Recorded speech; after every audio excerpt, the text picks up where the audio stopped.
With Alden concentrating on the promo of the film, natapos na ba yung taping ng Pulang Araw?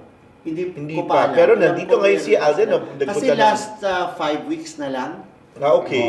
Nasa LA sila. Hanggang December 27. US ang Canada sila nagtutour para sa mga block screenings din doon ng mga premiere ng mga ng pelikula nila. So, would you see it at part 3 for the movie? Dapat! Sana. Talaga? Hindi, kahit hindi movie, yung tambalan nila. Ako yun, baka yung tambalan okay, pero yung kasi spoiler na, no? Pero yung, may nangyari na sa dulo but it might be another story. Hindi na Hello Love again. Hindi na siguro sequel. Ako gusto ko sana Hello Love, tapos dadagdagan ulit ng Hello Love, tsaka may dadag na bago. Kasi ano na natin yan, kung sa Hollywood kung merong Twilight, yung story ni Bella tsaka ni Edward, ganun din sana sa atin, may tipong ganun sana. Hello Love Forever. Na sana may masusubaybayan. Masusubaybayan din yung story ni Joy at saka ni Ethan. Hello Love Forever. From After Forever, naging Hello Love Forever.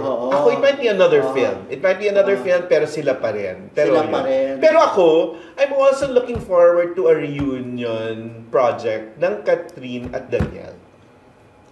Sana. Pa yan. Oo, pero gusto ko sana may pelikula rin si Daniel na walang Catherine para mapatunayan din niya yung lakas niya.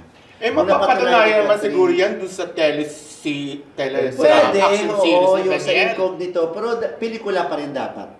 Okay, para paying, no? Okay. Kasi tingnan natin, ang gagawin ni Catherine, yung Elena, itutuloy daw yun, yung comfort woman yung kanyang Na na-discuss na sa Pulang Araw, ha? Oo, pero iba pa rin naman yun. Sabi daw nila, itutuloy pa rin yun, gagawin daw yun ni Catherine. Okay.